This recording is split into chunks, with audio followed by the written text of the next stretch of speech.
the Ambition Hour podcast. I'm your girl, AuDii 3000, and this is episode 30!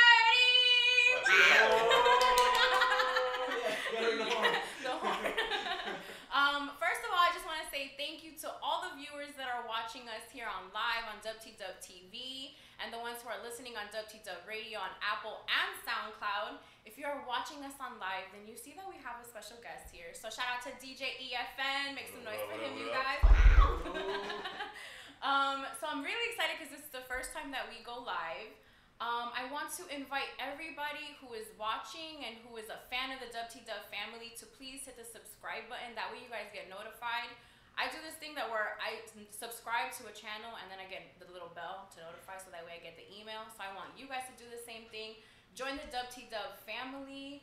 Again, thank you so much for watching last week's episode, which is episode 29. And also to the past episodes that you guys have ever watched. I'm so excited. This is episode 30. Nice. I met you the day after I did episode 20. So 10 episodes ago. At the store, right? At the store, right. Yeah. And it's pretty cool because I remember the advice that you gave me was to like be yourself as far as doing this. And I feel like a change has just completely shifted from episode 20 to today. So I just want to thank you. Did you have a persona that you were portraying before that? Not really. I was just super shy. Okay. Like, I'm a social person and I'm very nice, but it was just kind of like, stuff. yeah. Sometimes we're shy, sometimes we're not. I feel like episodes 1 to 20, it was like one Gemini side, and then right. 20, like the real Gemini's coming out. For sure. But yeah, so thank you for tuning into this live. I'm so excited, like I mentioned. I want to do a really quick shout out because tomorrow is Women Equality Day. Okay. And so, women empowerment, we're very, very, very big on women empowerment on the Ambition Hour podcast. And I just want to say thank you to all the women before me who have done this. You have pretty much paved the way. And I'm so grateful for the women in hip hop that have just broken all the barriers, and the women in acting, in the entertainment industry. Like, we got J-Lo, Camila Cabello. J-Lo killed it at the VMAs. Oh, yeah. she was awesome. I love it.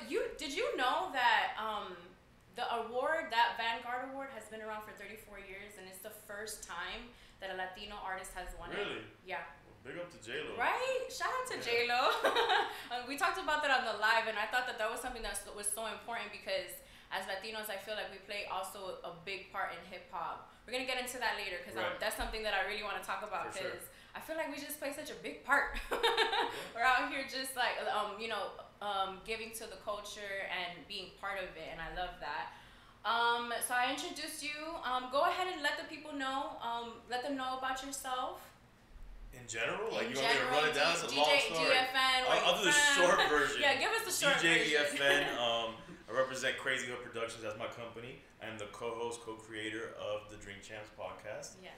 And, I'm just a Miami DJ guy. How long have you been DJing in general? I'm not really DJing actively like I used to. I mean, but the way I look at it is, as much work as I put in and paid my dues, you're never going to take away, a DJ's never going to stop being a DJ. I still got my tables, I still use them and stuff like that, but I'm not as active as I used to be. I used to be like in the clubs, DJing 24/7, mixtapes and all that stuff. I've probably been spinning since 94 officially, 93, 94. Oh, wow. Yeah, so however long we're celebrating 25 years of our company. That's pretty much as long as I've been DJing. Oh, wow. Yeah, I would say that's a correct number. Yeah, because he 92 baby over here. Yeah. Shout out to Hav in the building. 92 baby, and I graduated in 93 and we started our company in 93. Oh, wow. That's like, you were young then at that time. It was like right out of high school. Yeah, I started That's something that's very big in the hip hop game too, is kind of like out of high school or during high school, that kind of like you see that vision. Yeah. And it's interesting because this movie that I'm about to bring up, which is one of my favorite movies, is Brown Sugar. Brown Sugar is one of the movies that truly showed me the other side of like hip hop. Right. It showed me the passion, the love. It showed me the growth. It introduced me to Common as an MC, right. And that he's one of my favorite rappers now. And in the movie, we got to see a female lead that she was like a writer for The Source, or she was like a writer for a hip hop magazine. And it was crazy because at that time in high school, that was my dream. I wanted to work in a hip hop, to work in a hip hop magazine. And then Angie Martinez is in the movie as well, and just seeing both of those women at the same time, like she's coming to promote her book in the movie, and then she's on the Angie Martinez show, right? And then that to me, I was just like, oh my God, like this is so awesome to have two powerful women, and they're doing exactly what it is that I wanted to do, because one's a writer and one's on the radio. So this is why it's the ode to hip hop, because it also comes from just that if it wasn't for hip hop, I would have never really seen this vision, you know. So it's just like an express of gratitude, and I'm just very grateful that they did a movie like that, and it brought a dope ass song, which is "Love of My Life" by Erykah Badu and Common, and that song is it's such a beautiful song because of how they I've been listening to it because I wanted to talk about it, and it's like how they bring like the whole history of hip hop in the video, and how they kind of do like the chopped and screwed, and like how Erykah just does it, and then in the video, MC like freestyles, and then Erykah Badu starts like beatboxing, or not beatboxing, but like hitting a beat on the wall, and it's so dope, and it inspired this question of the week. So guys, it's time for the question of the week. So you guys need sound effects. You know what's crazy is that I usually do like, I'm like, the crowd goes wild. Like I just do my own thing. I just have my own fun. But that's in the works. So the question of the week this week that I asked my Instagram followers, and everybody who follows me on Instagram, shout out to you. Thank you so much. If you don't already follow me, go ahead and follow me on AuDii Ambition. That's AuDii Ambition. And this week I asked my followers, are you against getting back with an ex? So this was inspired by the song, because Common says, y'all know how I met her. We broke up and got back together. So I really like that whole play on the lyric, and I was just like, dang, that's gonna be the question of the week. And out of 67 votes, we got 31 people said yes, and 36 people said no. So now, interesting. Are you against getting back with an ex? As of right now, yes. I have my girlfriend. You do, okay. A beautiful baby girl, and I don't plan on getting back with anybody or awesome. So yours is you would be a 32 for a yes. I said yes too. One of the things I like to do here is I like to make sure that I'm very honest with the people. I want to I always talk about with the question of the week. I like to be honest with them. So for me, yes, I'm against getting back with an ex because I've done it before, and for me, it's something that like it made me a better woman, but it's something that if it made you a better woman to get back. No, it made me a better woman to like be like, okay, when I went back to that person and they hurt me the way that they hurt me, and I went through what I went through with that person, is going to show me for that in the future, like I should never stoop down to that level. Right. My main train of thought is never go backwards. So I think usually getting back with an ex, you're kind of going backwards. Yeah. Not to say that it couldn't happen, but just I don't know. I mean, I felt like I went backwards when I did that. You know what I mean? And then I kind of felt like I was kind of stagnant in my life around that time. And then it wasn't until I decided to take responsibility for my life that I kind of moved forward and kind of became the better version of myself. Right. So that's why I'm thankful that I did do it, but am I against it? Yes. I am so against it. And it was interesting because a lot of people said no, that they're not against it. And I feel like some of the people that said no, it was mainly because they're like in relationships now. Right. Or they're lonely. I mean, my boy Eddie Giggs, aka Eddie the Ass Eater, will definitely get back with all his exes. Hey, I should have checked if he voted, because he does follow me. Yeah, he'll get back with all his exes. Line him up. He'll go as far back as he can. He'll go back to elementary school.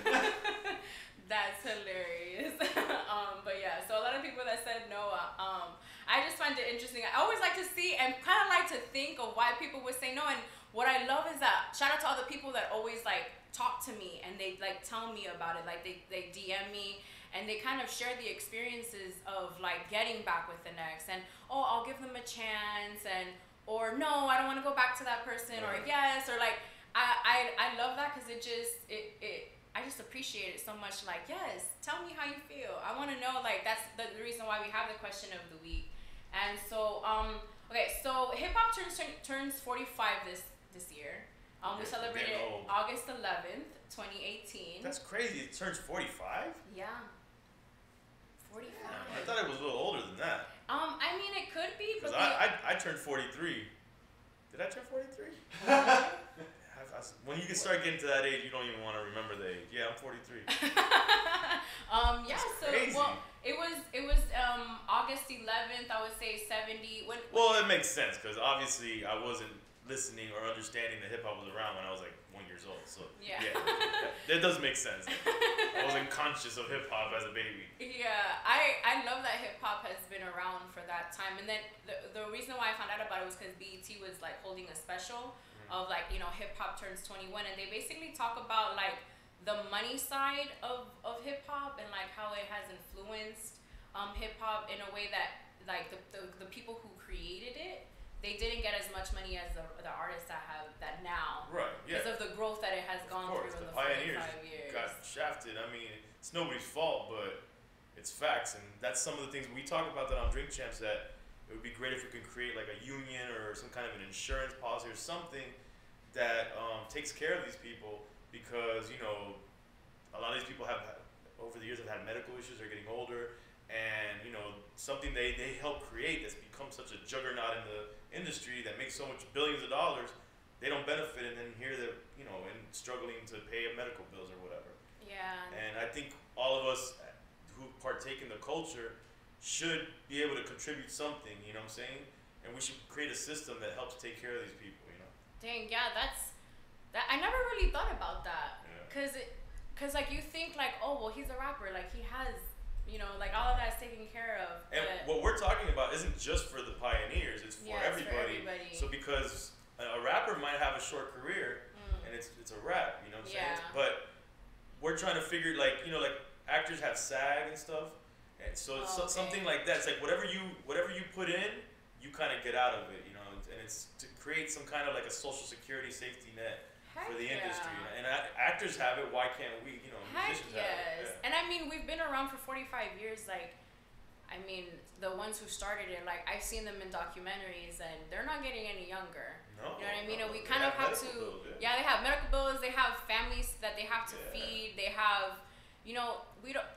They probably still go to the studio or do something, you know what I mean? No, a lot of them are active, and another thing too is some of them might not be so hip to like social media or technology, and I just think we definitely have to give back to these people, and I think we should include them in projects as well. Like when I did my album, Another Time, that came out in 2015, one of the things I try to do is include, pioneers and also new artists, and just a mix and match, and pioneers that are before my time, and then pioneers that are from my time. And then newer artists, younger artists, and kind of like include these people, because I just feel like they still have something to offer to the culture. I mean, they created the culture. Yeah. We're living off of their foundation, and we need to do something, whether it's create, like I said, some kind of union, or it's involve them, or find them ways to make ends meet. So. Yeah, one of the things that I love that hip hop has always been so great at is creating like documentaries. And I know because you have like a production company, right? We have a documentary series called Coming Home, where we go to different countries exploring the country through hip hop. What? Yeah, we did. Cuba was the first one. We went to Peru. We went to Haiti, Vietnam. Right now the new one is Colombia. We want to go to Nicaragua. That's the one that I recently saw on your Instagram, the one in Colombia. Yeah. You were just recently there, if I'm not mistaken. Yeah. It hasn't come out yet, but we're doing screenings and film festivals now. Oh, nice. And you said you're going to Nicaragua? I want to. It's on the. I mean, I have a lot of Nicaraguan friends. Like we're going to countries with people that we're kind of cool with. Like our friends. Their heritage or whatever. And Nicaragua is one of the places that I'd like to go to. Yeah. No. Nicaragua is musically is so cool, because like I remember when I went there, and they don't necessarily know the language, but they know the lyrics, or they know the feeling, and that's something that I've loved about hip hop, is that it's so universal that we can take it to. You went to Vietnam? Vietnam, yeah, because my dad fought in the war, so that's part of the reason why I went. And we don't speak Vietnamese. We went to Haiti. We don't speak Creole, and we were connecting with all these artists, and hip hop was our common language. Yeah, damn, that's pretty cool. Because one of my dreams is to travel. So one of my goals with this show is to basically take it everywhere. Is that I want to be able to kind of catch different dynamics of the music industry as far as hip hop goes, and then kind of see like how somebody in Vietnam, if the Migos go to like South Africa and all these different countries, like that means that hip hop is alive there. Hip hop is the #1 cultural export that the U.S. has. I mean, I can't tell you this for a fact, but I'm pretty sure it is. And hip hop is everywhere. So, like, I love to travel too. So one of my goals was let me put my work and my hobby of traveling or my wanting to travel together, and that's why we created this series. And I know that anywhere we go, we're gonna find a rapper or a b-boy or a DJ or a graffiti artist, or all of them. You know what I'm saying? And in most countries, we found all of it. Yeah. We're also looking to see what elements of the culture are in all these different countries. You know, in some countries they're more b-boying, you know, more b-boys and b-girls, more graffiti, more rappers. So it's really interesting, and it's dope because we're going into like neighborhoods that, you know, most people don't go into, you know, and it's all, the hood pass is the common culture that we have with hip hop. Yeah, and we're meeting some of the top artists in these countries. Like in Vietnam, we met this amazing female MC called Suboy, and she is one of the top rappers in all of Asia. Oh wow. Yeah, like actually, you remember? I don't know if you remember this, but Obama went to Vietnam. He was the first sitting U.S. president to go to Vietnam since the war. Okay. And when he was there was a viral moment that was on CNN that went all over the place. That he was talking to a group of, I don't know if it was students or not, but a female artist started talking to him, and she said she was a rapper. And he started doing a beatbox, and she started rapping in Vietnamese. Wow. And it went viral, and that's Suboy. We had her on our documentary. Before that, we hadn't put out the film yet, but we had already met her, and that went viral. Oh wow. Yeah, and she's amazing. Like she's doing big things. Like she's sponsored, and you know she's incredible. Like go get it, girl. Yeah, we've met a lot of dope. Like people came down on me because in Colombia we didn't showcase. I don't think too many. We only had a female graffiti artist. But the thing is, we go organically into these countries. We don't really pre-set anything. Yeah. So it's like if I don't organically meet someone, so people are like, oh, you didn't have any female. But almost in every country we've gone, females were the ones that stood out. Like in Cuba, Denai Suarez is this incredible Cuban MC vocalist. She's like, she didn't like the comparison because she doesn't want to be compared to anybody. But I compare her. She's like the Lauryn Hill of Cuba. What? Yeah, and it's not that she doesn't like Lauryn Hill. She just doesn't want to be compared. You know? Yeah, and in Peru, what was the La Prince? What was the group again? But what was the group? Las Damas. Las Damas. Yeah, 2 female incredible MCs, and then Suboy in Vietnam, and in Haiti we had a female vocalist that we met that was really dope. But yeah, it's been incredible. Dang, that's awesome because one of the things that I was seeing too is like I'm a really big Beyonce fan. Mm-hmm. So Beyonce, I guess she found like a video of these dancers, East African dancers, and she flew them from Africa to go into her music, like to be in her music video because she's like, I don't feel like we can really capture the essence like they can. And then for them to have that impact, and then I haven't just seen like people in other countries dance like to just like, you know, their music, but when they break dance, like you mentioned earlier, they like do it without the cardboard, or they're not doing it on concrete, they're doing it on like the dirt. Or on the street. Or on the street, yeah. It's crazy. Yeah, in all the countries that we've seen b-boys, they're like doing it in raw elements. Who has the most b-boys and b-girls? That we came across was Vietnam.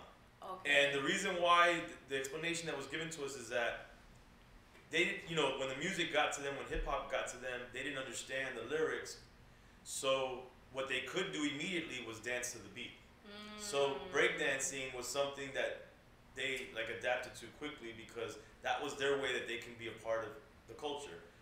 And then they started to, you know, get into the music and then rap in their own language and make their own stuff. What I really love to find out when we go to these countries is how they're adapting their like music, cultural, you know, either their culture or the music from their culture, and then applying it to hip hop and making beats and stuff like that using their stuff. Dang. Hip hop is so beautiful. It's beautiful. What made you what inspired you to just like fall in love with it? I mean it's pretty deep for me, but like I tell people, like I was listening to hip hop without knowing, like you know, I would just hear like random music as I was a little kid in the mix of things, you know, different records or radio or my older family playing stuff. But I didn't really consciously start to say, man, I really love, you know, hip hop. Until like I was like in junior high. Okay. And you know, I grew up with a single parent, my mother, I didn't have my father around much, and so there was like that like slot that needed to be filled of like the father figure that kind of like helps me navigate certain things. And so I'm an adolescent, you know, going through puberty in junior high, going through all this stuff, bullies, being bullied, being a bully, like gangs, whatever. And so hip hop was speaking to me. You know, like, and NWA actually is like one of the ones, NWA and Public Enemy were the first groups that really started to speak to me. And I started to see like an emotion in hip hop that I hadn't seen before them. Like they were angry or they were, you know, talking politics or whatever. Like before that, it was more fun party hip hop, you know, raps. Now you got NWA, they're telling you about Compton, about police brutality, about this, and they're angry, and you're like, man, I'm scared of those dudes. And Public Enemy's pissed off too about what's going on in the country politically and racially. So I felt that, and you know, from that point on, I started paying attention more to the lyrics, and the lyrics were kind of like being that father figure to me in a weird way that I didn't have, and it just, and then I started to say to myself, man, like as a fan, like I just really, I love this, and it's like a new genre it's a relatively young genre of music, and I always loved music in that point, and I love music in movies. Like music to me, I think of it as a soundtrack to our lives. Oh no, for sure. So I love like watching like movies, time period movies or documentaries where they would play the music of that time, and it kind of like went, you know, with stuff. So like the '60s or the '40s or the '50s or whatever. So then I'm like, man, this is the music of my time, and then I wanted to be more proactive, and then I just fell in love with the culture. You know, I wanted to know everything about it and dig in and find out the history of it. And we would go to clubs back then, which in Miami was scarce. Like we didn't have clubs. We did house parties or ranch parties or warehouse parties or whatever. But when we went out and the DJ played something, and if we didn't know it, you went back. We didn't have the internet like that. So you had to go and figure out, like, what did he just play? Like, what's that old school record? Like, we didn't ever looked at anything old school as, that's old. We were like, what is this? This is something I need to know, because if this DJ, because the DJ's like the epitome of hip hop, he's at the top of the pyramid. Yeah. If the DJ's telling you that he's playing it, if it's something that is worth playing, then I better go and find out what the hell this is, or I feel like a scrub, like a herb. So you know, I just got into it, and I wanted to know the history of it. You know, I'm not gonna tell people like to say, oh, I'm Drink Champ, I'm like the historian. I don't know everything, but I just feel like all of us, if you're gonna say that you're of the culture, if you're an artist or whatever, you know, do yourself a favor and know, you know, kind of know the basics, know the founding fathers of hip hop. You know, you don't have to know everything about them, but kind of just be aware, and I guarantee you're gonna feel more fulfilled in the culture that you're a part of. You know, like, man, this is deeper than rap. That's something that I can agree with you, because one of the things that I love to know and find out is history of hip hop. You can ask me history about anything else, and I'll be like, Right. But like history of hip hop, like I'll be like, well, because I also love to watch the documentaries. I feel like I watched this documentary. I don't know if you've ever seen it. It's called The Art of Organized Noise. Yeah. Oh my God, that documentary is so dope. Yeah. I love that, because I love to see the coming out of the mud. Like they basically were doing all of these beats and all of this cool stuff in their basement. Yeah. And they had the mom was there and the sister, and then I just go back into like when. Like it just reminds me of like my brother's journey, and like how he started when it was like with hip hop with him, and like his rapping, and him having the studio at the house and blasting and like not sleeping, because we were like all, and then just like falling in love with that, and then learning the history behind it. One of the things that I'll never forget is that, remember the show Making the Band with Diddy? Yeah. Yeah, like how he had them learn the lyrics to Juicy. Yeah. I felt like I, as an audience member, had to learn the lyrics to Juicy. Like it was like, and it was so cool that a show like that was on national television was teaching. Not because if I felt that way, I can only imagine how other people like felt watching that. Like, oh man, like I want to learn the lyrics, or at least to learn the history of hip hop. Did you ever watch? Sorry to interrupt you, but did you ever watch the show, the White Rapper Show on VH1? I did. I probably MC did. Search. That was MC Search's show. That one, he was really like putting all these artists through the ringer, making sure that they knew the culture, knew the history, and it was really dope. I don't know why it didn't continue. Yeah, because it's important to know where you're coming from, like where. It's from where you came from and where you're going, kind of. And then where you're going is based on you. Right. So, like, you already know where it is that you're going with, as far as, like, with hip-hop and the way that you're taking your career. And then it kind of came from hip-hop. So that's something that I think is cool too, because you know Babito and Stretch. Of course. So they had like their own radio show in like college and all that stuff. And me being a podcaster, I feel like it's important for me to know about them as well. Yeah. Because they're at NPR now. Yeah, they're at NPR. My homegirl, shout out to Abby. She works with them at NPR. Oh, nice. Yeah. That's so cool. I love that you know hip hop, but that you also are so into the culture that you know people like behind the scenes. Yeah, I mean, I'm a person that's been behind the scenes. I've managed artists, been a DJ of a group. As a DJ, you're kind of now the DJs behind the scenes as well, and produce and stuff like that.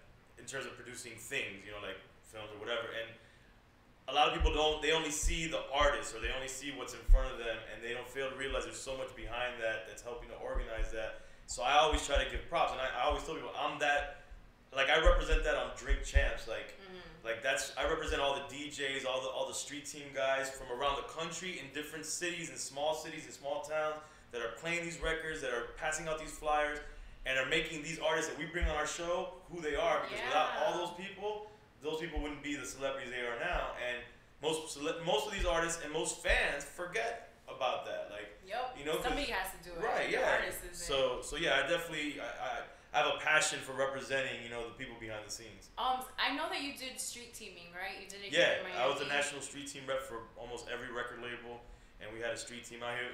Beats in the Hood, who's now a producer, killing it. He came into Crazy Hood as like an intern, working the promotions with us, and so that was a big part of our journey as well. And tell me, what is like the craziest thing that ever happened being in the street team? I mean, the street teams actually beef with each other. It's like on some gang. Can we curse on it? Yeah, on some gang shit. It's crazy. Like there's this thing where you put posters up. It's called sniping. Okay. And the other teams will go around and take your snipes down. And then like if you catch each other, it's like a fight. Like you fist fight. So I mean, it would be beef, like keying each other's cars. Like the vans, the rap vehicles, or whatever. And it was wild. So yeah, it could get wild. I mean, and it's a lot of the street team stuff that we were doing. It's also called lifestyle marketing, whatever, or grassroots marketing. You could get arrested for it because there's all these city ordinances for like, if your flyers on the floor, or putting posters up or whatever. So that's also another part you have to navigate, not getting locked up by the cops, beefing with other street teams. Like it's crazy. It's a crazy thing out there. Wow. Yeah. It's funny because we have stickers. So what we use is we just put stickers everywhere. So like in Wynwood or wherever we go, like I was in San Francisco recently, and I went to Twin Peaks in San Francisco, and I like put our sticker like up there, like just kind of like tagging it. And at first I was just like, oh my god, like what if I get in trouble? Someone's gonna go on the website, someone's gonna email us. I put our sticker in Machu Picchu. Oh, see, like bro, like that's dope. That was illegal. Right?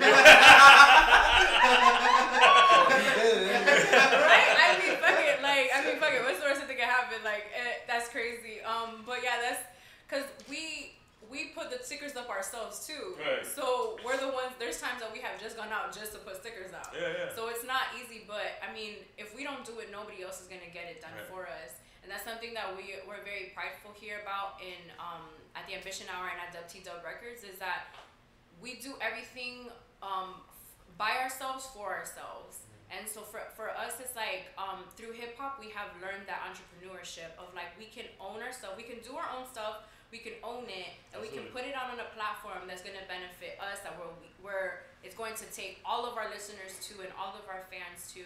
So I love that hip hop has taught us that. And I want to ask you, because I know you grew up in a Hispanic household. Yeah, Cuban. So you're Cuban. I'm Nicaraguense. Tell me how it was like your mom when you first started playing hip hop at the crib. It's funny.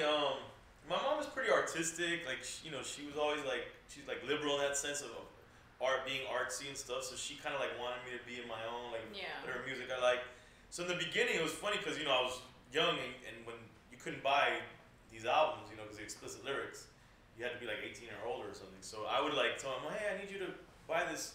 And it's funny because my mom would be like NWA Straight Outta Compton or like 2 Live Crew, like, and the guy would be looking at her, and I mean, obviously, eventually they realized it's for her kid, but so she was buying me the albums when I wasn't stealing them. And you know, in the beginning she was cool with it, but I you know, after a while I'm here bumping in my room. She's like, "What the hell are you listening to?" With all the, you know, like, you know, imagine like, Stop! yeah, we want some pussy from Two Light Crew or fuck the police from Under My. I was like, what the fuck? So at first she wasn't with it, and you know, throughout the years, you know, now my mom loves hip hop, you know, for whatever I've been doing with it. So. And so would she say something about like the bad words and stuff? Because I know that's something that was big in it her was house. the bad words, and you know, and I'm not gonna lie, like Cubans, they think that culturally that's not us and whatever, and like I started educating my family on the Latinos, you know, involvement in hip hop, you know, so that was something I had to do, and then you know, eventually they understood it. Yeah, that was something too growing up as a Latina, like the whole hip hop and like, oh, but that has bad words. You're a girl. You're not supposed to be listening to music with bad words. And but then I remember just like not caring and just being like, no, but like I want to listen to this. I like Jay-Z. I like you know, Snoop Dogg. Around the time that I started listening to hip hop, that's when you had like Next Episode. Like you had the Jay-Z with like H to the Izzo or Big Pimpin', like around that time. So hip hop had gotten to a time where it was explicit and mad. It had already evolved to that form. So it was just funny, like growing up in a household where it was just like my dad is like the DJ, so he knows what's really going on. But then we really couldn't play it in the car with them. And then it also went into like the whole time of like we weren't stealing CDs, we were just on LimeWire like downloading the music. Right. That sucks, right? That like the downloading and all that stuff happened. Yeah, I mean, it sucks because I think there's a lot lost. I remember, I mean, I started with cassettes, you know, getting cassettes, jacking cassettes, whatever. Like me and my friends had this elaborate scheme where we would go to a music store and we would stage a fight on one side of the store. So all the workers would go to that side of the store because there's a fight going on. And my friends are like really throwing blows. And then we'd be wearing these baggy ass pants and we'd take the tapes, take out the sensors, and be stuffing our pants with all the new rap tapes. You know what I'm saying? And then we go out, and we did it like at all these, it was a Sound Warehouse at the time, is the name of the store, and Specs or whatever. And I remember it got so bad where they even had like pictures in their offices, like looking out for us from their cameras and stuff, because we had like a little ring, and we would hustle the tapes in school, like sell them. And then that's how I got all of my tapes at the time. Yeah, we were pretty bad. I had mad tapes, but the reason why what I would do is that I would record on like my stereo. I had a stereo. Yeah, I would do that too. Record on the. I would have mad tapes. And I remember calling Power 96 one time, and like I think I was like some caller, it was like a shout out time that they had, and then I remember getting on my cassette player, making sure that I could record when I heard my voice, and then like the song, I was just, and then so it was like part of my little mixtape. Yeah, pause tapes. Yeah, so I love that, and then because my dad also had they're like these MIDI CDs. They were like, they look like floppy disks. And I would make mixtapes on those too. I would have like Aaliyah on them. So I just love the whole, just like how just music in general, like how we stream it. Like how you said, like back in the day. Oh, but that's what we were talking about. Like, I think it sucks that people can't. I used to love opening the tape, and this goes back to the other thing we're talking about, people in the background. I loved reading the credits. Heck yeah. You know, I would read the credits, I would read the thank yous, because, and then through all of that and the music, and then you'd hear the music and you'd hear in the song they're shouting out a guy that you see in the thank yous or in the credits, and you start to get this like idea of the world of this artist. Oh, yeah. You know, through the artwork, through the credits, through the thank yous, and all of that stuff.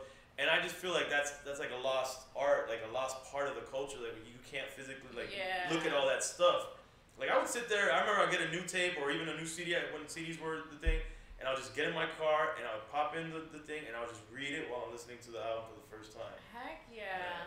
That is something that has been lost because like even with like the Everything Is Love or even all of the digital albums that have been coming out like the Kanye, the Nas, and even because Nori came out with one too. Yeah, 5E. Recently, Yeah, he's on there producing. Oh, shout and he out. did the intro too. Okay. He's in the hood. We got another celebrity in the building. Yeah. He's in the hood. Now he's being all shy. He's like, no picture. And he's done a lot of stuff. Like he's got a lot of credits to his name. Nice. I'm really happy that you're here. Thank you for coming. But yeah, so just like that whole thing of like now it's like at 12 o'clock or like at whatever specific time the label decides to drop it, then like it's out. Right. But I remember getting like Jay-Z albums when they dropped or like Common albums when they would drop or College Dropout. Like just getting that and then just reading it, and then kind of one of my things was to I like to look at the instruments they would use. Right. When I would hear like an instrument, I'm like, well, I want to know what is that? Is that a drum? Is that a snare? Is that a trumpet? Is that I've always loved that musical side of hip hop, like the instruments, because I used to play the violin. So I've always been in tune with like the music and like the hearing of the horns, and that's why I like artists like Common, because it's just like the horns, and then you get that. Did you hear Common's first album when he was Common Sense? I've heard some of it. I need to get. You gotta check out that. He had a whole different flow too. He sounded completely different. Oh yeah, no, that's something that he's one of my favorite rappers for the main reason of that. He just introduced me to that side of hip hop that I didn't know about, of like the consciousness, and of talking about just like a different feeling. And I felt like when he introduced that, when I was introduced to that through him, I was like, I love this guy. Yeah, he's dope. I love this guy, and I know about like his other albums and all that stuff. So I just love him and like everything that he's done, and that's why we did him for the little question of the week. And people should check out "I Used to Love Her," which is oh yeah, his songs, and I just think it's such a dope song to even like learn about hip hop through that song as well. Yeah, because he talked, and then it's kind of like a play on the one from the Ode to Hip Hop, because he's kind of like a continuation from that. He's like, y'all know how I'm meta, and then it's kind of like with the hip hop. And yeah, that song, that was actually, I heard the Ode to Hip Hop, I think, and then I heard that song that you're talking about, that I Used to Love Her, and that's because that's also in the movie.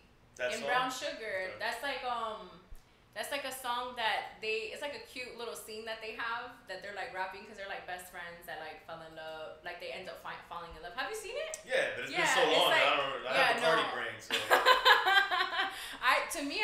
I watch it like anytime that I can watch it. I'm gonna watch it now after. You should. You should, like, with your lady and the baby. Yeah. I'm not gonna lie though.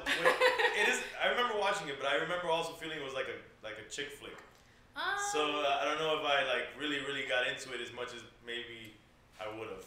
I'm gonna revisit it. Yeah, no, I feel you on the whole chick flick thing because of the aspect of the love and stuff. But I feel like with just like the history that I feel like it shows you of hip hop, because like Russell's in the movie, and it kind of like shows like how he wants to be, this like hip hop kind of like executive producer. No, I remember now. Like now, like you're reminding me of it. Yeah. So it's just like it just shows you like kind of like that history, because it starts like from the Boogie Down Bronx. Like they start in that, and then they like kind of like take you on this journey, and of course there's a love story. So it's like, you can watch it with your lady and the baby. For sure. So we're gonna get into these 21 questions. I'm really excited because this is the first time we do this on the Ambition Hour. We always do the question of the week, but we're doing this little 21 questions. So a lot of these are pretty much just one answer. You can answer them however you like. Okay. We're gonna go off with number 1, which is, where was hip hop born? Born, yes. In the Bronx. Okay. What song would you tell someone to listen to if they've never heard hip hop before? Oof, that's crazy. You can't ask a DJ that. So many songs. First one that comes to mind. A million came to mind. I could think in multiples. That's a great question. I don't know, man. I would just say maybe Run DMC, Sucker MCs. Oh, okay. That's a good one. Favorite hip-hop movie? Juice. Oh, that's a good one. Favorite rapper turned actor? Ice Cube. He was my favorite. That's what I had written down. What came first, the DJ or the MC? The DJ. Favorite hip hop / R&B song? Mary J. Blige featuring Smith & Wesson. Ooh, okay. Favorite hip hop record? I don't know the name of that song though. I don't remember it off the top. That's good. But it's a dope. You check that out. And the piano sample. That song is just crazy. I'm gonna have to listen to that one. That song is what? I used to play it in the club and people go bananas. Really? And it's a slow track. It's just so dope. That's awesome that a hip hop track can like have that, and then like everybody goes crazy in the club. God. Mary J. Blige had the illest hip hop remixes of her tracks. Like she's the first like quote unquote like hip hop R&B, and she had like all the illest artists of that time period on a remix on her tracks, and crazy joints. Hint, y'all should get her on Drink Champs. Oh no! What? In a heartbeat. Heck yeah, that would be dope. That would be an honor. Favorite hip hop record label? Label, damn. China. I mean Def Jam. It'd have to be Def. Because I I kind of am angry at the labels of what they've done to hip hop, but whatever, Def Jam. Okay, so this one's kind of like plays into the favorite hip hop R&B, which is favorite hip hop love song. The Mary J and Method Man. Okay, yeah, Yeah, you're all on it. Yeah, the RZA remix. RZA the original remix. one. There's the Puff Daddy remix, and then there's the RZA version. The Razor Blade. Yeah, that one's good. I don't think I've heard the one with Diddy though. I don't know why, or I might have. Favorite region of the U.S. that had an impact in hip hop. I mean, I'm gonna be biased because, you know, I'm gonna actually be less biased and just have to say the South, Miami. Okay. I was gonna say the West Coast, to be honest with you. Yeah, because that's what. But you know, we repping Miami. I'm Miami. Because we're both from the West Coast, which is cool. Yeah. But that's something that I would say. But I would definitely say Miami too, just because I mean. You gotta rep the crib. Yeah, you gotta rep team. the crib. Yeah. This is where I was raised, so. Me too. Yeah. Are you mad because I'm asking you 21 questions? No. Is that a question? Yeah. It is. First hip hop song you played for your daughter. Oh wow. Damn, I played a bunch already. I think I played her "It Takes Two" by Rob Bass. Hey, I'm Rob Bass. Yeah, Okay, DJ get Easy Rock. down. Yeah. Rest in peace, Easy Rock. He passed away not that long ago. Yes, it's That to me is hands down one of the most feel good songs of hip hop ever. If you're too young and you don't know this record, go and just play it because it's just such a. I think that's a timeless record. Can never get old. It's just so good. But I'm known to rock the Yeah, microphone. I could be in the worst mood and I put that record and I'm gonna start dancing and I don't even dance, you know. Oh hey, we're gonna have to play it so we can see him dance. No. Did you ever want to break dance? Of course. I tried every element of hip hop. I was a horrible graffiti artist, horrible break dancer, horrible rapper, okay DJ. You know? That's funny because I'm the same way. I tried graffiti. I danced but not break dance. Right. I hip hop dance but not break dancing. But that was something that I would always. I broke more than I danced. I acted, yeah. I acted like I could. So then this answers the next one. Have you ever freestyled? Yeah. Yeah. Okay. I try and then like I get battled and everything. What? Yeah. You've battled. Yeah, for sure. Come on, man. I'm a hip hop guy. I battled with my brother. Okay, so Tupac or Biggie? Oh man, that's another tough one. Can't we just have that freestyle with both of them on it? I mean, to me, it's gonna probably be Biggie, to be honest with you. But Tupac to me before Machiavelli, I liked him more. Like I felt that was the more honest Tupac. After Machiavelli, even though he made dope music with Machiavelli, it's just he lost me a little bit there. Yeah, I'm a Biggie too. Fave hip hop movie soundtrack? Favorite what music soundtrack? A hip hop movie soundtrack. So like just as it like hip hop inspired. It would be probably Juice. Juice. Yeah. It makes sense. Your favorite hip hop movie, favorite Yeah. hip hop soundtrack. One of mine is American Gangster. Oh yeah, that's a dope movie. Yeah, hip hop then or hip hop now? Hip hop period. I like that question. Do you think that hip hop is more about the art or popularity? Right now, it's all popularity. Are you a fan of beef songs? No. Does not writing your own songs make you less of a rapper? Yes. Yes. Hip hop to me is blank. One word. Hip hop to me is life. First hip hop album you bought, or your mom bought. I stole my first one. It was probably NWA Trailer Compton. You know what's funny is that my brother, he got really into the NWA movement, and that was, I think that album dropped in like 90. The first one? Yeah, that first one was like 89. Yeah, it was like 89. Yeah. But it's funny how the music that he listens to is like around the time that he was born. And that's something that I think that is so beautiful that it just carries on, because that's why we can have these documentaries talking about this music that has been around for such a long time, because it's documented musically. And that's something that I feel that is so beautiful that we have been able to do with hip hop, is kind of like have that history through the music. Right. Yeah. So one of the things that is breakdancing. So Latinos are the ones that kind of started the breakdancing with the hip hop, because it was the DJ, and then the Puerto Ricans in the Bronx, they would come and they didn't really know what else to do except to dance, so they started the breakdancing. So being in the hip hop industry and being a Latino, do you feel like that we don't get enough credit for like being a part of it? Yeah, definitely don't think we get enough credit. I don't know if it was just the b-boys that were all Latino. I mean, they were Well, definitely. not all of them. Or that's all that, because there was, you had Charlie Chase. Yeah. DJs and rappers.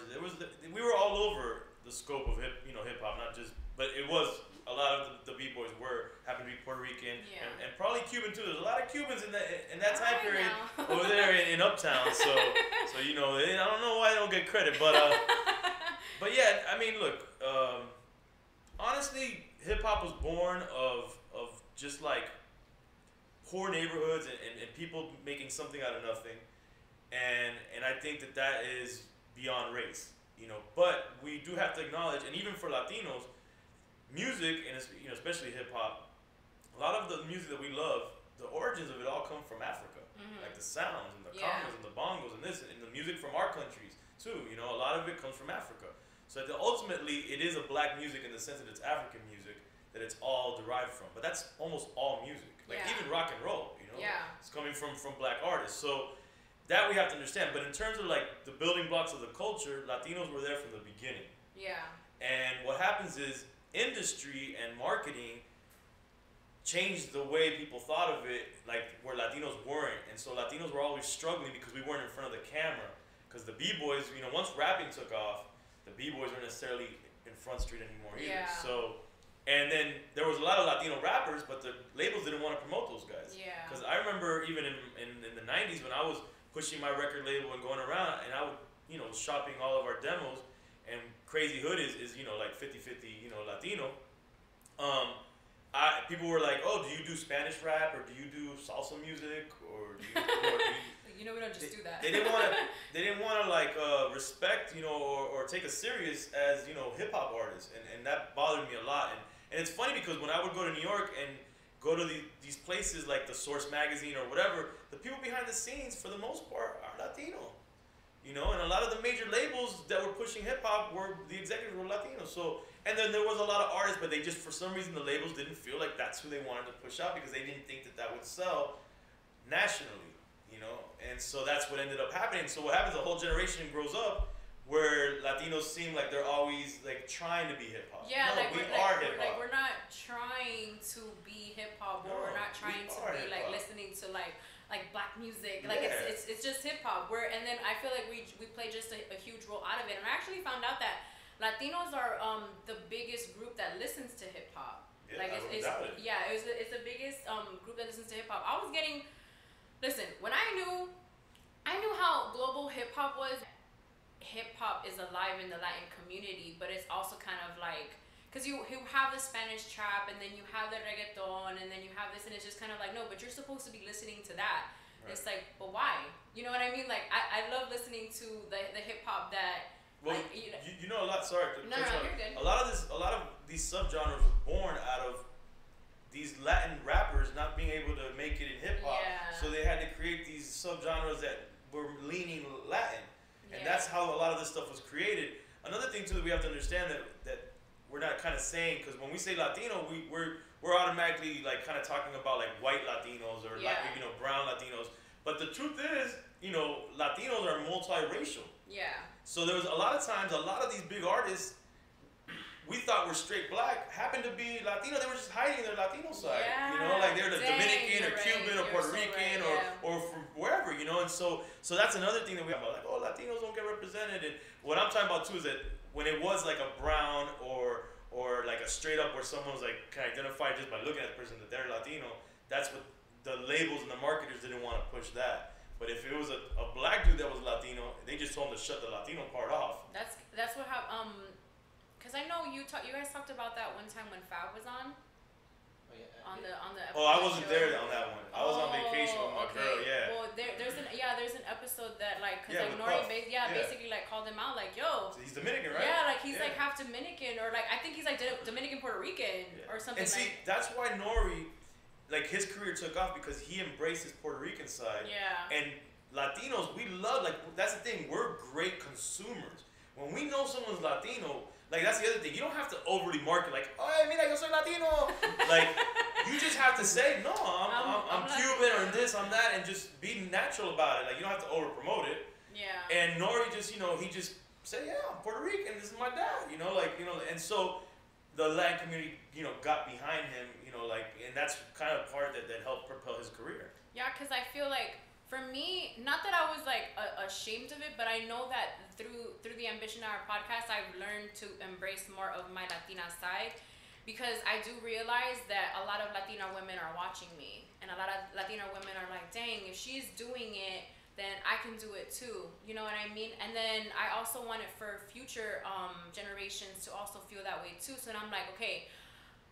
And because I always joke around and I say that I'm a gringa. Because I was born in America. But it's just, and also it's because I can't really speak Spanish that well. Okay. So then I've always like kind of hid that. But then the more I get older and the more I understand like the Latino culture, and also the culture that what we've played in the hip hop culture, is kind of like, I'm so proud to be one, and I shouldn't have to shy away from that. Right. And so like when something happened, like at the VMAs, Tiffany Haddish, Camila Cabello, the singer from Miami, shout out to her. I didn't know she was from Miami. She's from Hialeah. I didn't know that. Yeah, no, she's shout out to Hialeah. Yeah, she even shouted out her, like, she's just like, oh, and shout out to my abuelito and my abuelita that are in in Miami watching, and I'm like, that was awesome. Basically, long story short, Tiffany Haddish messed up her name. Yeah, I remember that part. And to me, I didn't like that, because it's just kind of like, come on, man. It happens. You can't get mad at it. Yeah. To my whole thing was just basically like, if it would have been like, let's say like somebody else, like a Latina woman, and then they messed up like a black girl's name, they would have been like, oh, but they messed up her name or what, you know what I mean? That's just how I felt. But I also get the joke. Yeah. That it's kind of like, I had to like understand, like, Claudia can't be like, you can't get that mad, it's just a joke. Right. But I did feel like that's just something that also needs to be shed light on, because I don't know if you knew this, but in the VMAs this year, they kind of like shed a lot of light on Latinos. I guess because of the whole Jennifer Lopez thing. Well, yeah, it was Jennifer Lopez too. And they had that one dude perform. Maluma performed, and he was the first Latin artist to perform, and then Camila Cabello won Video of the Year. I mean, it's smart. Look, we are the fastest growing demographic. Yeah. We're gonna be the biggest consumers. Like it's a smart, and not only in the U.S., but then you have all of Latin America that will consume as well. Yeah, because they're like, oh man, I see myself on TV. That was my whole thing too. Is like, the representation matters. Yeah, and that's when we do the coming home documentaries. One of the things that I talk about with these artists, because they're all like, man, they look at the U.S. as like they want to come here, they want to promote themselves here, and they think that this is where they need to make money. And I understand it's tough for them in their countries, but I'm telling them, like, what's dope is that you have no infrastructure. That's actually dope, because you can create your infrastructure and then capitalize off of it. And like in Colombia, for example, they're like a beacon of hip hop in Latin America, and I'm like, you guys need to organize yourselves, and you can control maybe all of Latin America. Like, be that. And so there's just so much power in just Latinos united that a lot of people are scared of that power. Yeah. Because we don't. And the thing is that what's awesome is that there's a lot of us. There's a lot. So, and we're divided as well, like between the Caribbean and Central and people, the Tira Flechas and this and that. Everybody's just we're divided amongst each other. Like they call Nica Tira Flecha. Cubans are the worst. That's man. why I gave a little side eye. But the truth is that if we really look at it, it's just so diverse that if we embrace it and embrace each other, and just say, hey, we all have this common culture and language, we can use this to our benefit, and just cut all this, Dominicans don't mess with, or Puerto Ricans don't mess with, Central Americans, like, cut it off, man. Like, we can unite. And let me tell you, Pitbull, shout out. He had a part in his career that things were iffy for him because his label went under, they went bankrupt. And I remember I met with him up for some drinks one time, and I was like, oh man, how's everything going? And he's like, yo, I'm surviving off of the West Coast, mainly a Mexican audience. I mean, I'm sure it was people from Central and South America, but it's mainly Mexicans. And they were booking him almost every weekend, every other weekend, to do shows on the West Coast and in Mexico. And he's like, that's what I'm surviving off of right now. And that kept him afloat to the next part of his career, which blew up. Yeah, so that was probably like right before.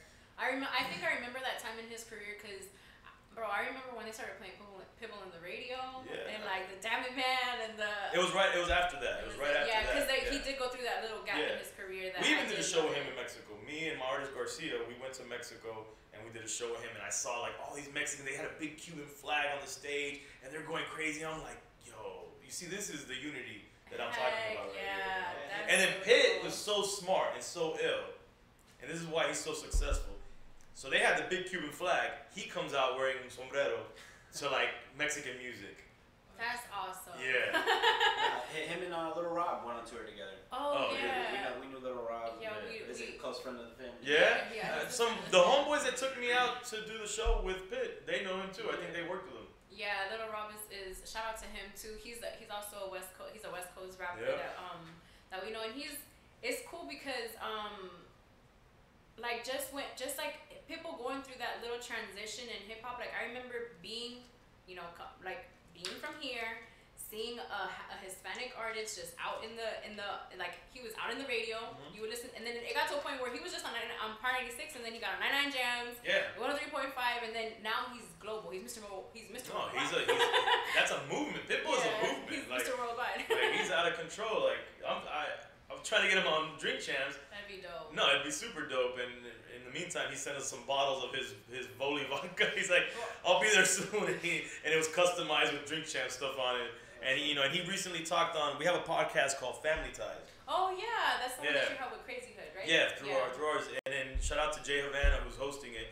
And to celebrate our 25 years, and this is going back to people behind the scenes. We interviewed every member of Crazy Hood, and we wanted them to give their recollection or their point of view of our story, because each person has their own point of view. You know, they might not be the same as mine. Yeah. So we gave everybody that opportunity to speak as long as they wanted. And then in two of the episodes, we had outsiders that have been around us for years give little recollections. And Pitt, you know, he talked on there, and shout out to Pitt. He's a long-time Crazy Hood brother. I got so many freestyles from him. I can make a whole album. I might do that and make some side money. Nah. I would never do it. Well, one of the things that I love to do on the show here too is the Thank God I'm Ambitious. Okay. So before we wrap up, I want to go ahead and share why I thank God that I'm ambitious. I thank God that I'm ambitious because, man, I always go back into like how last year, how my life was and the direction that I was taking it. And I remember just being completely lost and not necessarily knowing what it was that I wanted to do. And I just thank God every day that I'm ambitious, because if it wasn't for that, I would have never decided to start doing this podcast and to go so deep into what it was that I truly wanted to do for the rest of my life and to tap into my greatness. I'm just grateful because, bro, I remember last year I couldn't even buy dog food for my dog. Yeah. And, you know, like now, like I shared this with my mom, and, you know, like, and now my dog has food, like, and she hasn't even finished the one that she has. And it's like little things like that. Right. And like just other little things too that I'm just so very, very, very thankful, because if it wasn't for my ambition, I would have never just been like, no, there's going to be a better day. This is just temporary. This is just something that I'm just passing by through in my life, and it's going to make me a better person. So I just thank God that I'm ambitious for that. And I just want to know what you think, God, that you're ambitious for. I mean, I have this hashtag that I use called Thank You Hip Hop, which is similar to your ambition. And I mean, I'm just grateful for the culture providing for me. I've been lucky that I haven't really like worked like a regular job. This has been my life and my work. Don't get it wrong though. It can be work sometimes, and you know sometimes it isn't fun. But would I rather do anything else? No, you know. Yeah. Like I feel like I'm a creative person. Like I'm a creator, and so being a creative, you want to always, you know, create new things. And so the platform that I have now, I'm thankful that I'm able to constantly create things. And you know, whether it's through the Crazy Hood brand, well, it's all Crazy Hood for life. You know what I'm saying? So, and that's another thing I'm thankful. It's my Crazy Hood family, because without the support of the crew, and these are people going back to high school days that are still rolling with me. Yeah. I wouldn't be here today, you know, so you know, I thank God for that, and thank God for this crazy brain of mine. I mean, the crazy mind has taken you very, very far. Thank you. I'm very grateful that you came onto the show. I just wish you nothing but success. Thank you, I appreciate it. And your daughter is adorable. Thank you. Emmy, so cute. First shout out ever. Hey, on the Ambition Hour podcast, you heard it first. I'm very personal. I usually don't talk about it. But I I love kids, so you're gonna have to show me pictures later. Yeah, but for sure. and I've seen some of the ones that you posted, and I saw when she was born and everything. I love You it. were there in the hospital? I was not in the hospital, but you know, social media. But I've seen pictures of her, so I love that. I love seeing kids all the time. I want to say thank you to everybody who tuned in this week. This is the first time we go live for episode 30, the Ode to Hip Hop. Dirty 30. Yes, that's gonna be me next year. Oh, yeah. And I just want to say thank you to everybody who watched last week's episode, and please stay tuned for next week's episode. We will be having a repeat person come on the show. I'm so excited, which is Trees. He's gonna be coming by, and he's gonna be talking to us about his new project that he's dropping, and he's been on the show before, so you guys know that we are going to have so much fun. And then we're also going to be having Baby Blur, which is the singer that I featured a couple of episodes ago. I'm so excited to have her on the show as well. You gotta have beats in the hood. Yes, we need to have you too. We're gonna have to bring him back. We're gonna have to bring you guys back. We're gonna have to get a bigger with the sound effects. We'll get the sound. The sound. You'll have him and Eddie the Assy. Yeah, we switch seats. Switch seats next time. Yeah. Yeah, so I just want to say thank you again. If you have watched any episode from now to episode 1, thank you so much. Thank you to all of the guests that we have had. We've had Dino, I Am Kevin Love, Spitz. Shout out to Dino. Dino, he was my first guest. Yeah, good. Yeah, I love, he's awesome. He's dope. Oh my God, that's my first time. I was so nervous. Yeah. It was my first interview, and I was like, oh my God. But it was so second nature. It was crazy. I was like, we're here. Shout out to One Way, Trees, Hot Wheels, DJ Killer K, Low Key A's. We also have Boss Made Records. John Fifth, Hav has been on the episode. I've had my little cousins on the episode before. So shout out to everybody. Shout out to you. Shout out to Mixed by Dookie. Shout out to everybody. Thank you guys so much for listening, for tuning in. I'm just so grateful. And for the 30th time on the Ambition Hour podcast, I am